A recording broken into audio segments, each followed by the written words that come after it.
आप सभी को बहुत बहुत शुभकामनाएं दीपावली की, धनतेरस की।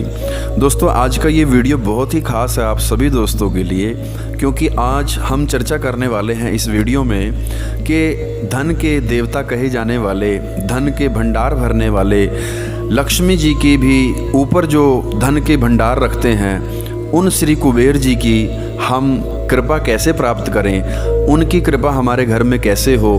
तो उसके लिए शास्त्रों में कहा गया है दोस्तों कि धनतेरस के दिन, दीपावली के दिन उनका विशेष पूजन किया जाता है और पूजा के साथ साथ उनकी कुबेर की धन वर्षा की पोटली बनाई जाती है।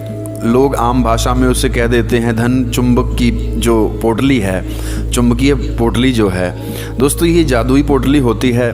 शास्त्रों का मानना है, ऐसा उल्लेख आता है कि जो भी धनतेरस के दिन, दीपावली से पहले धनतेरस के दिन सामान खरीद करके जो इस पोटली में डाला जाता है, उसको ला करके और भगवान कुबेर को प्रसन्न करने के लिए पोटली का निर्माण करता है और उस पोटली को कुबेर जी के चरणों में, माँ लक्ष्मी के चरणों में अर्पित करके विधिवत पूजा करता है, तो निश्चित ही उसके घर में लक्ष्मी का वास होता है, कुबेर के खजाने उसके लिए खुल जाते हैं। फिर वो जीवन में चाहे कितना बड़ा भी कार्य करे, उसके जीवन में धन की कमी कभी नहीं आती। दोस्तों आज का ये वीडियो इसी टॉपिक पर है कि हम किस प्रकार से कुबेर के राजा, धन के राजा कुबेर की हम वो पोटली कैसे बनाएं, उसमें क्या क्या सामान डलने वाला है। मैं सिर्फ आपसे निवेदन ये करना चाहूँगा कि आपको इतना सामान डालने की ज़रूरत नहीं है। मुख्य रूप से 5-7 चीज़ें होती हैं जो हम उसमें डाल सकते हैं और उसको विधिवत पूजन करने के बाद तिजोरी में या अपने जहाँ पर लॉकर में आप रख सकते हैं।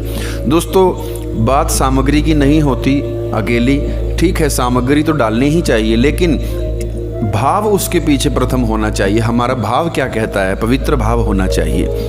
तो दोस्तों आइए जानते हैं क्या क्या इस पोटली में डलता है। दोस्तों सबसे पहले तो एक हमें रेशमी मुलायम लाल रंग का एक कपड़ा चाहिए होता है, वस्त्र चाहिए होता है, छोटा सा रुमाल टाइप, जिसमें हम ये सारा सामान बांधने वाले हैं। दोस्तों उसके बाद हमें एक सिक्का चाहिए, चांदी का सिक्का ले लें आप, छोटा ले लें या थोड़ा बड़ा ले लें, एक चांदी का सिक्का उसमें रखें। एक मोती रखा जाता है दोस्तों, मोती, एक मोती का स्टोन होता है, नग मोती ले लें, सुच्चा मोती, पर्ल, वो उसमें रखें एक छोटे आकार का। एक मूंगा भी रखा जाता है दोस्तों, अगर मूंगा ना रख पाएँ कोई बात नहीं।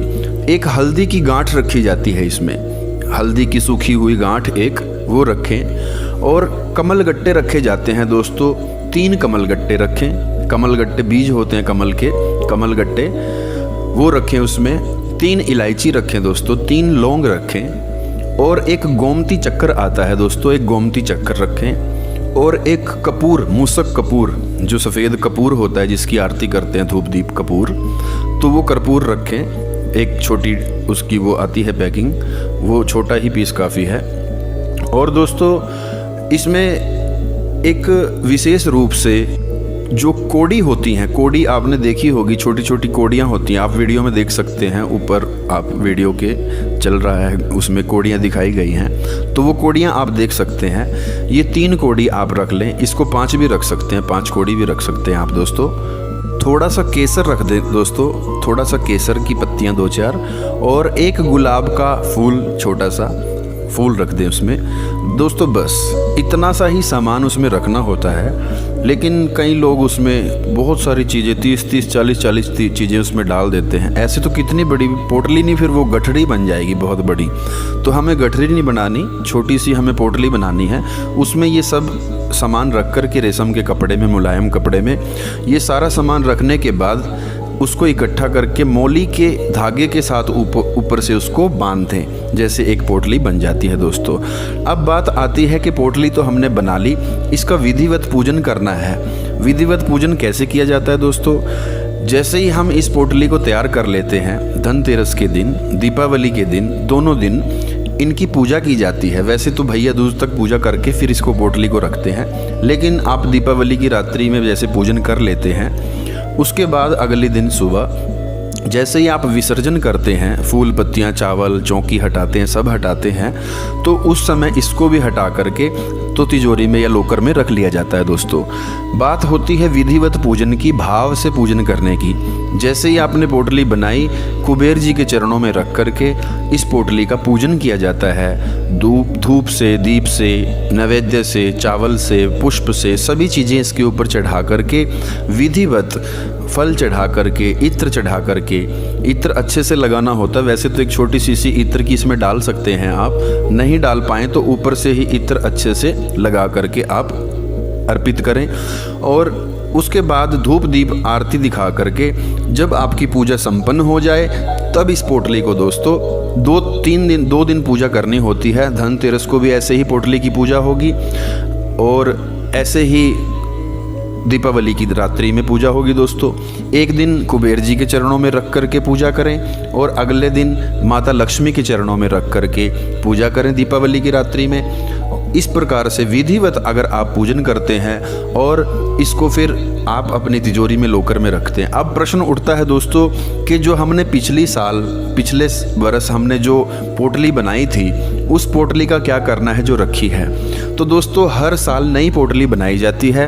वो पुरानी जो पोटली है उसको एक दिन पहले ही पूजा से बाहर निकाल लेते हैं, उसका भी विधिवत पूजन करते हैं। पूजन करने के बाद जल का छींटा देते हैं और विसर्जन किया जाता है उसका विसर्जन दोस्तों कुछ लोग मिट्टी में दबा देते हैं किसी पेड़ के नीचे, पीपल के पेड़ के नीचे, और लेकिन विसर्जन उसका कर देना चाहिए नदी में चलते हुए पानी में। अगर चलता हुआ पानी नहीं है तो किसी पेड़ के नीचे मिट्टी में उसको दबा दिया जाता है दोस्तों।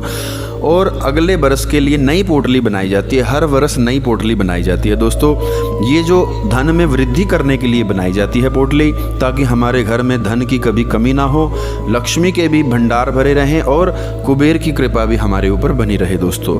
तो ये छोटी सी जानकारी मैंने धन पोटली के बारे में आपसे कही कि ज़्यादा कितनी भी इसमें चीज़ें डाल लें, लेकिन जब ये चीज़ें आप डालते हैं, गंगा जल का छींटा दे करके विधिवत पूजा करें और इसको पूजा करने के बाद अपनी तिजोरी में, अपने लॉकर में आप रख लें। दोस्तों, आशा करता हूँ ये छोटी सी जानकारी आपको अच्छी लगी हो।